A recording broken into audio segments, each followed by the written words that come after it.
Hi everyone, and welcome back to Change is Possible podcast. This is the final episode of the year, and I thought we would wrap up 2024 with something special. Over the year, we've had some incredible guests share their wisdom, life-changing frameworks, and actionable tips and advice on this show. So today, I'm sharing the top 5 pieces of advice that resonated the most, the kind of advice that can genuinely help you level up in your career, mindset, and life as we move into 2025.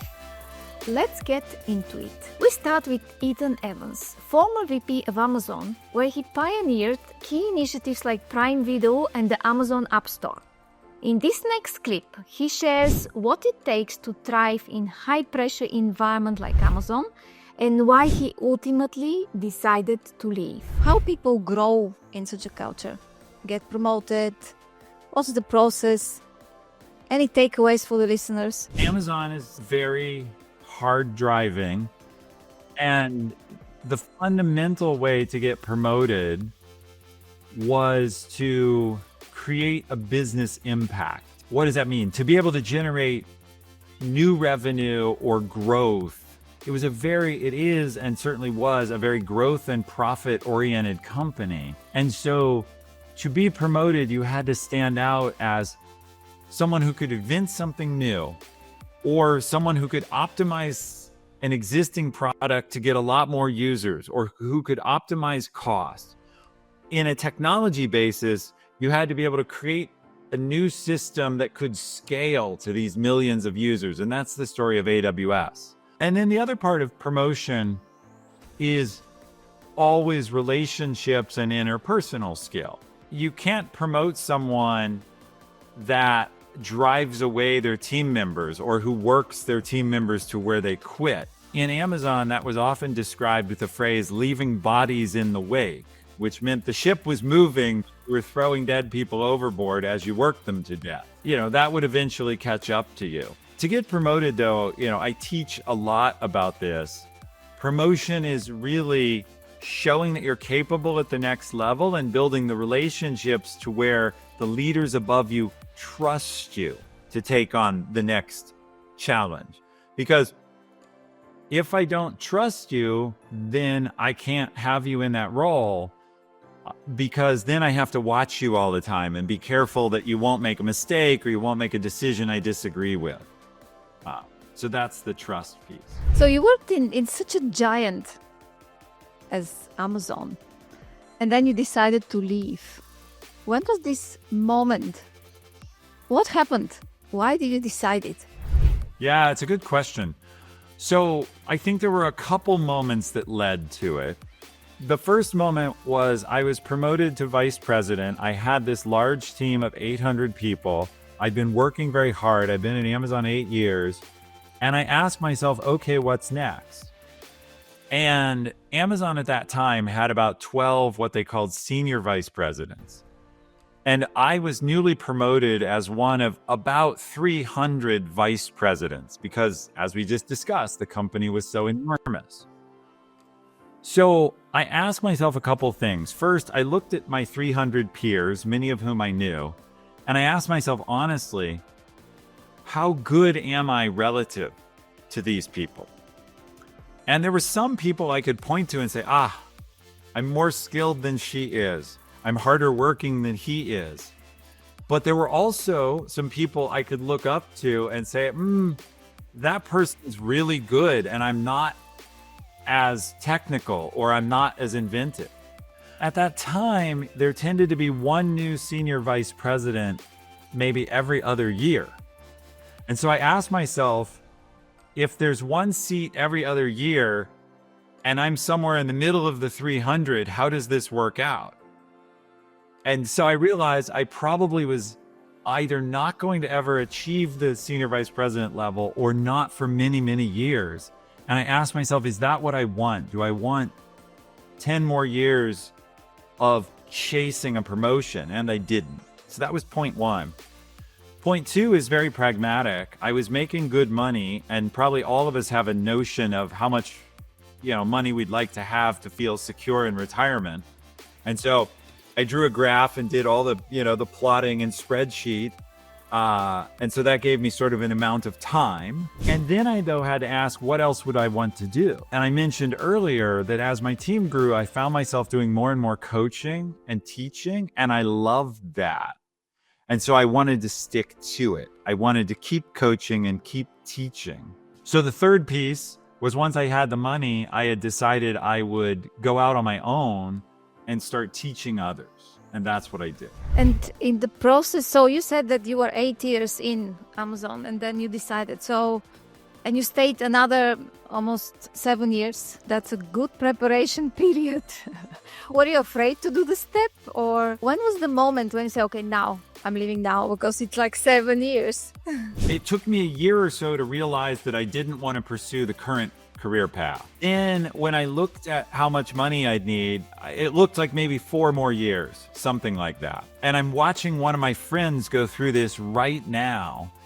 There's a tendency to do what's called moving the goalpost, which is you get to the amount of money and then you're like, well, okay, but a little bit more would sure make me feel safer. And so then you do that. And then you're like, well, a little bit more, a little bit more. So I did a little bit of that. And then the pandemic came. Right as I was getting ready, I had set my date. I had talked to my manager about, on this day, I'm going to leave. And then about 3 months before that, the pandemic started. And no one knew what was going to happen. No one knew what was going to happen to, say, the stock market, which affects your money, but also to the world. And so I pushed back my departure date a little bit to get a sense of what the new world would be like. About 6 months into the pandemic, I had my team running well. I talked to my manager, who I'd been very open with about my plans, and I left. And that's what, so your specific question was I afraid? Sure. I was, because you're very good at something and you're being paid a lot to do it. It's hard to stop, and people like your work. And so it's hard to give all those things up. Next up is Franco, the former head of Asia for LinkedIn Talent and Learning Solutions. After 8 successful years in LinkedIn, Frank embarked on a new path to help others find fulfillment and redefine their careers. He created NextPlay, a framework for career transformation and personal growth. In the next clip, Frank shares how he dealt with the transition from the corporate world to entrepreneurship, how he embraced new roles and found meaning outside of the corporate world. Your preparation for NextPlay. Can you give a step-by-step guide for somebody who is watching or listening and they know, okay, if I want to leave my job and start my own venture, what are the steps I have to do? So if I were to use the NextPlay framework, and I can actually share some thoughts I have, and obviously different people would have different ways of going about doing it, right? So I've used it as an acronym. So Next, N-E-X-T, it stands for new, experience, and transformation, right?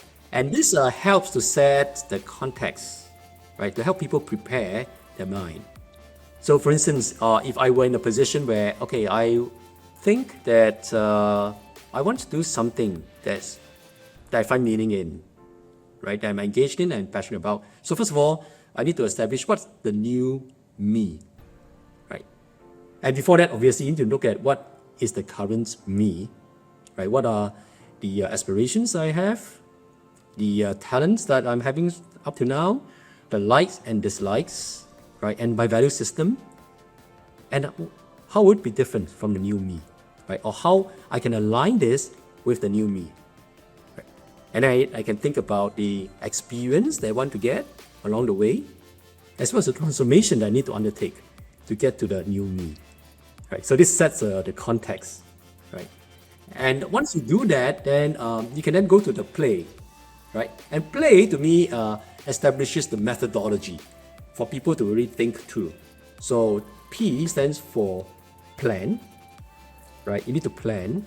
To your question, ask me, what's the step-by-step guide, right? So what's the few things you need to do in order to take on the new experience and transformation, the plan, right? And then the L stands for learn, right? Then what you need to learn? Obviously, there will be something new, right? Because you want to make it fun and make it engaging, there'll be something new. So what are the new learnings that you want to have? Right? And then the A stands for taking action. So I've seen a lot of people, they have great ideas, they plan, they may even learn something, but they don't take action.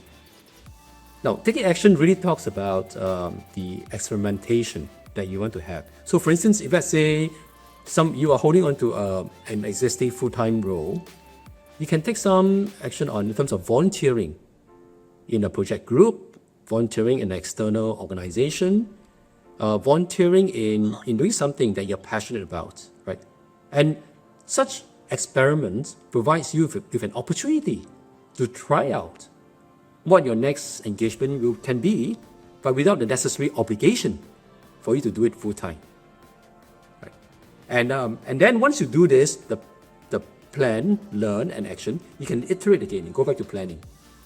And along the way, you know more about yourself, you know more about the environment, and then you take some more action, and then with this iteration, you become closer and closer to what you really can do, want to do, where people want you to do for them. And then at the end of the day, what do you get?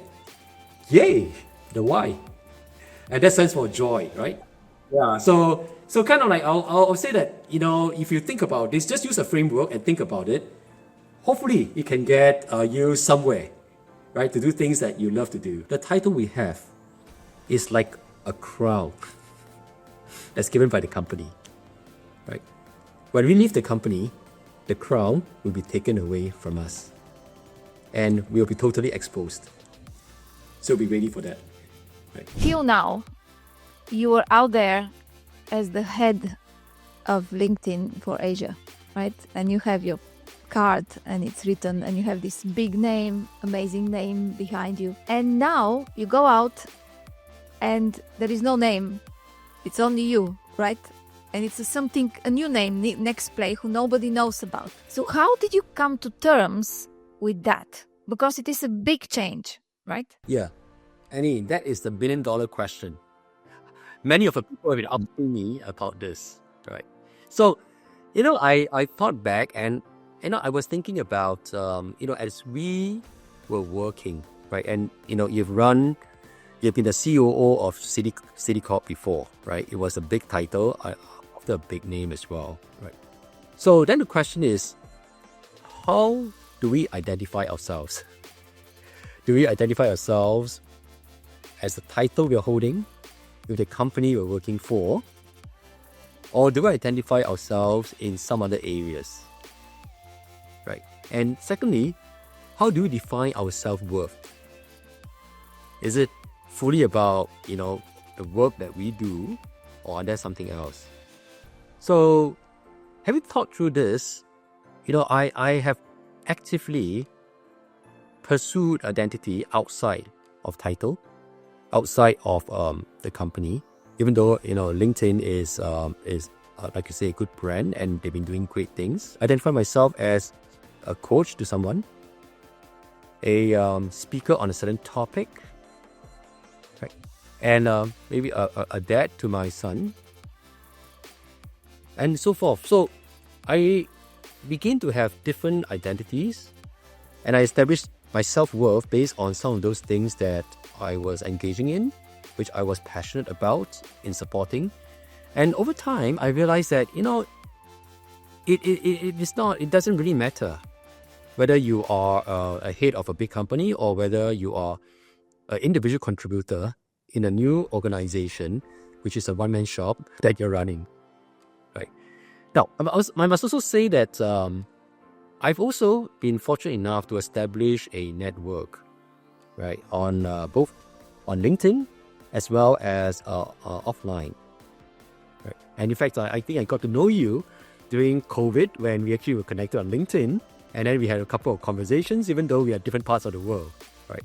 And this network actually does help, right? It does help. Like for instance, I wouldn't have been in your podcast if not for the connection that we had 3 years ago, So with this network, we're able to re-establish links and continue pursuing what we really love and enjoy. Next up is Marnie Allen, a marketing powerhouse who made the leap from global giants like Walgreens Boots Alliance and Johnson & Johnson and started at a cutting-edge health and wellness AI Bionic as their chief marketing officer. Her work has earned her a spot on Forbes UK 50 Women to Watch in 2022. And her episode was one of the most watched on the podcast. Here I have selected her advice on a vital skill: how to present a solution to senior management with confidence and impact. It's not an easy thing to do, and she has an amazing advice. Let's watch. Delivering an idea that is not popular or against the ideas of the most senior people is something very frightening to do. Did you always have the ability to do it, or you learned it? You learned it during your career? I don't think I always had I didn't wake up, fully formed, knowing exactly how to do this. It's definitely something you develop along the way, and it takes a lot of courage. But I think the way to do it is not to just bring a fully formed idea, but to bring data, to bring facts, to bring substantiation that at least makes people stop and consider what you have to say. So you can have an informed discussion, not a theoretical discussion. And so, I've had many good and bad experiences of this. You learn from the times it doesn't go so well. And if you take a moment to reflect afterward and think, oh, next time I'm going to do it differently, that really helps, because the next time you benefit from the learnings that you had. And so it's still, I don't know that I do it perfectly every day now, but I really I try to put myself out there and make sure that I'm not just like, yeah, whatever. Like I really try to make sure that I'm interjecting when it's, when it bugs me, like, no, we can't do it that way. Like I always try to show up with the fact or the eye-opening realization that might help somebody change their mind. You made quite a number of career changes. Some of them were within an organization, the same organization, but nevertheless, these are changes. You go from one to another, and you have to start delivering. So, what is your approach? What do you do when you have a career change, a job change in the beginning? What is your blueprint? How do you make sure that you understand the business and hit the ground running quickly? This is super important because I've lived it from both sides. Like if you start a new job and you just sort of show up on the first day and you have no plan, you might wake up 3 months later and have achieved nothing because you're just kind of going along with the ride. So I've changed jobs a couple of times in the last few years and changed companies. And it has served me very well to, there's a book that I reread every time. It's my copy is very beat up. It's called The First 90 Days. It's really, it's a reminder to me that you need to hit the ground running on day one. Your first 90 days are incredibly important to establish your credibility, to establish relationships, and it almost becomes the foundation of everything else that comes after. So in a way, the last few weeks of your previous job really need to be the first few weeks of your new job. So even if you're still delivering, even if you still have deliverables that you need to be responsible for in the final weeks of whatever your old role is, carving out some time to start talking to people, to start researching, to start understanding what the situation is you're going into and what you need to be able to deliver. What are they asking for from you? And then what are some ways, the first month of your new job is really about listening, active listening and reflecting and taking notes afterwards and starting to join the dots between the things you're hearing from different people and starting to form a plan. The second month is really about getting the plan draft down and starting to run that past people and see how it's, role play it with start talking about it with a few people that are, maybe closer to you, that are not the high stakes senior leadership yet, but like road test it. How is this line that I'm creating landing with people? And continuing to refine it, and then really being ready. It's quick, but after your first 60 days, you basically need to be ready to meet with the most senior person that is in your business unit and tell them what you're going to do differently. Like, what is it you're going to do that is going to achieve the objectives? And it sounds scary and it sounds really quick, but it is really quick. So if you don't walk into it having a plan and knowing you need to approach it this way, 90 days go by and you're still like listening and thinking and forming ideas, and people are like, why did we hire her again? If you have been hesitant about putting yourself out there online, this next clip is for you.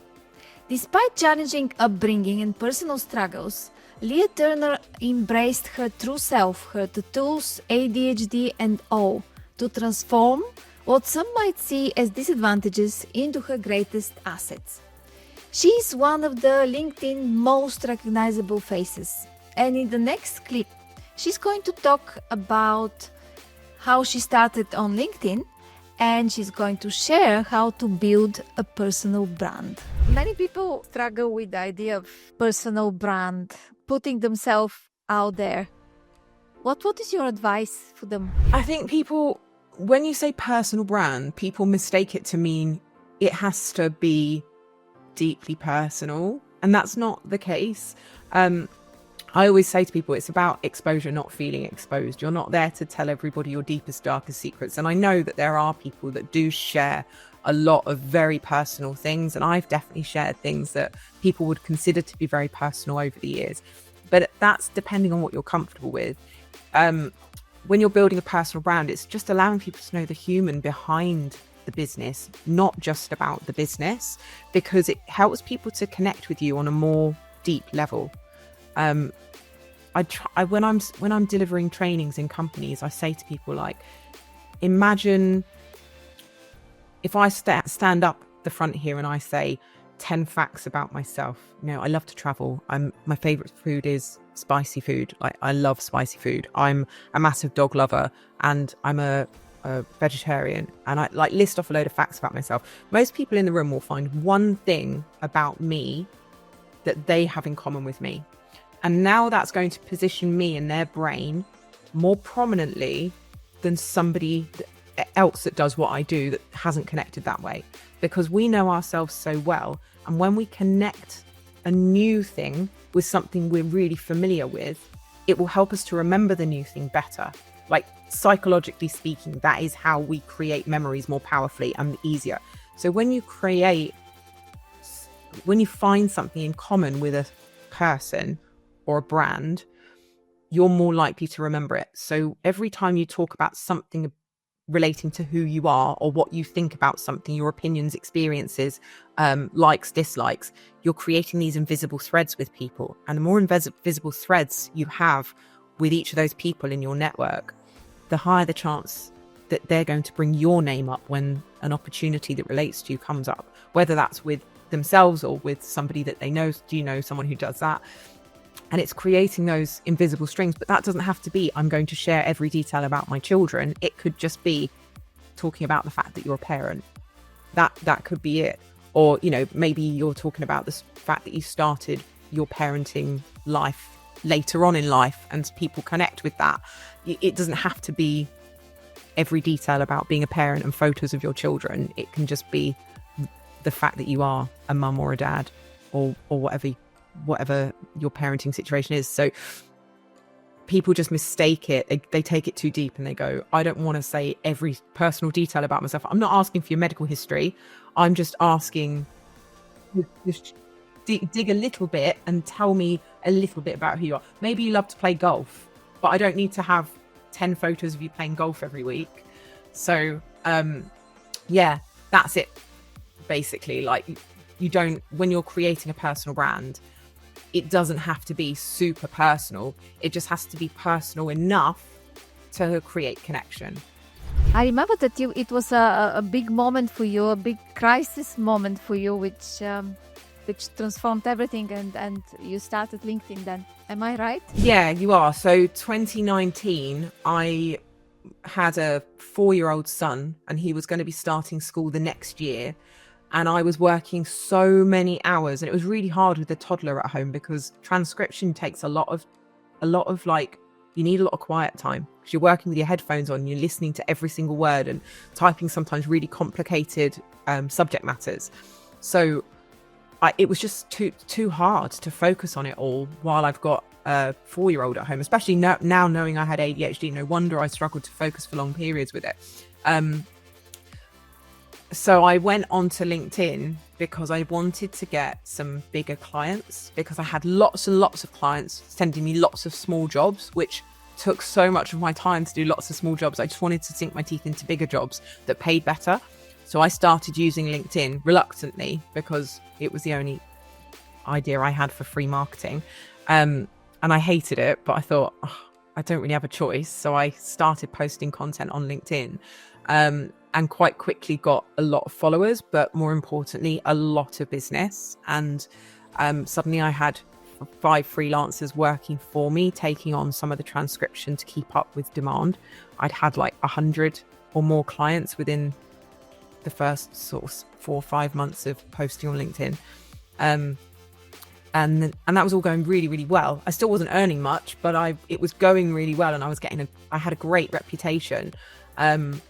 And then COVID hit, and that was where it all turned, because my clients couldn't see their clients. They were doctors and building surveyors, and they had no work coming in. And so I had no work coming in, and my freelancers all had kids at home and they couldn't work anyway.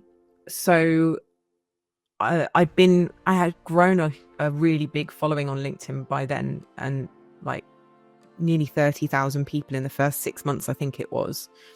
And people kept saying to me, how are you getting all these leads? How are you getting all this business from LinkedIn? And I was like, well, I'm doing this, and I'm doing this, and I'm doing this. And I realized that I actually knew more than the average person that was using LinkedIn. And I was broke and I couldn't pay the rent, and I had a kid to support. So I said, if you want me to tell you, I'll charge you some money. Not very much money, but I'll charge you some money. And suddenly it all just kind of exploded. And I went from earning £100 in a day, if I was lucky, to earning £100 in an hour to teach people how to use LinkedIn. And I was so busy that I had to put my rates up and reduce how much I was doing it. And then I got told off by people saying, you're not charging enough at all. You need to put your rates up. Look at the results we're getting.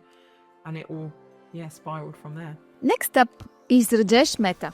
His career is nothing short of extraordinary. Over 40 years, he climbed the ranks at Citibank, holding 12 different roles across 8 countries and 4 continents.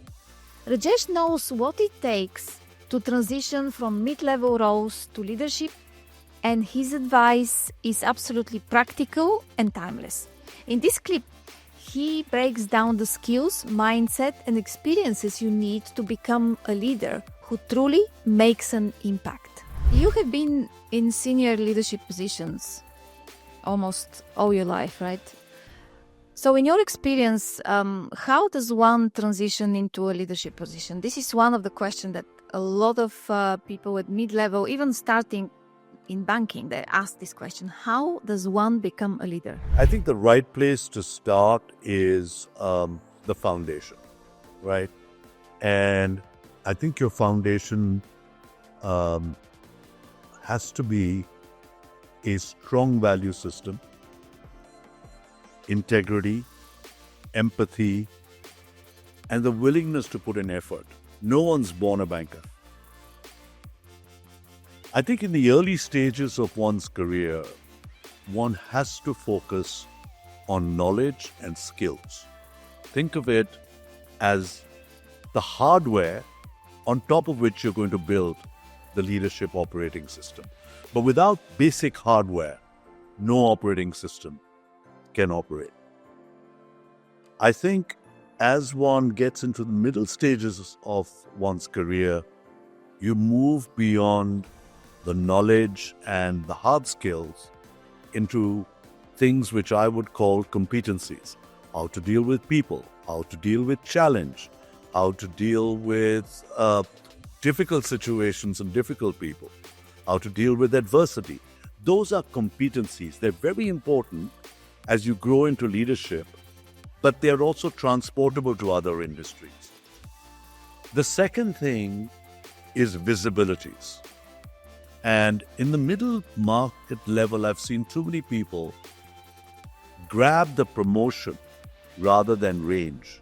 And when I talk about visibilities is, if you've been in banking and you haven't seen a crisis, it could be a credit crisis, an economic crisis, a crisis with regulators, you're missing out.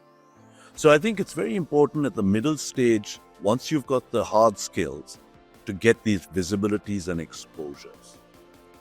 And I think the other thing is to yourself be visible. If people in your organization don't know you, you don't offer enough of brand you, they are unable to identify your potential for leadership and develop you. I think the third stage of transitioning to leadership is really to get those broad macro skills. I would say strategy and vision, crafting, how to craft from idea to executable bite-sized steps that you and the team you're part of can work towards. I would say the actual art of execution. People skills, because any big change, any big success, any big problem, it takes a village. And if you don't know how to work with people, most of us as you're in your junior stages, you learn first thing you learn is how to handle your boss. Do your job, handle your boss. Then you go a little bit into middle management, you have a few people, you handle people below you. But as you go into a leadership position, the biggest learning is how you deal with peers, peer organizations, colleagues, because you tend to start doing the sort of things that require wider partnership. And then you learn skills like influencing, communicating, because you got to bring people 360 degrees along with you. So I'd say that's how you transition to leadership. But I think it's also incredibly important to get mentors, to get people who sponsor you, people who will you treat as safe places for honest feedback in your journey to leadership. One of the things I tell all the young people who ask me this question is it's really important, if leadership is your objective, that at every stage of your career, you do a self-evaluation of what are the skills, knowledge, visibility, exposures you have, how high or where you want to go on the leadership ladder, and what's missing. And choose your intermediate roles, not because they are shiny and your colleagues will think you're doing well or smart, but choose them to fill those gaps against that leadership objective. I would also say transparency. In careers, in an organization, there is a lot of energy that gets dissipated by people having to guess what you want, who you are, what you stand for. So be transparent. Let no energy be wasted by the people around you or working for you or your bosses on where you stand.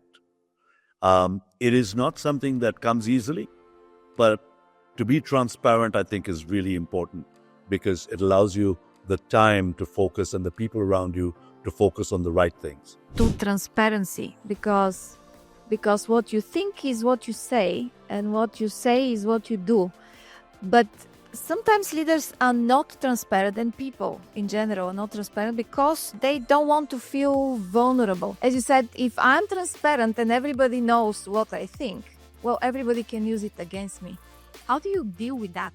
I think there's some truth in that, but ultimately, I go back to my foundational fact of trust. I strongly believe that consistency is a quality that is not talked about enough. And I think consistency is important. I think in any interactive situation where you're dealing with human beings, personal and professional, the more people that you're interacting with know what you stand for. Now, that meant your judgment on a particular issue could change. That's judgment. It takes, as you get to know more information, your judgment must change. But where this person comes from and what at the core they stand for cannot be variable. So I think the more you reveal and show what you stand for, the more conversations and interactions can be more productive. Yes, it does come with a risk that there are some people, hopefully not too many, who might abuse that ultra transparency. But in my experience, it's few and far between.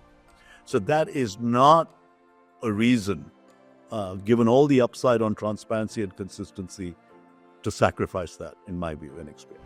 And that's a wrap on 2024. I hope these insights from our guests have sparked some ideas or shifts in how you think about your own next steps.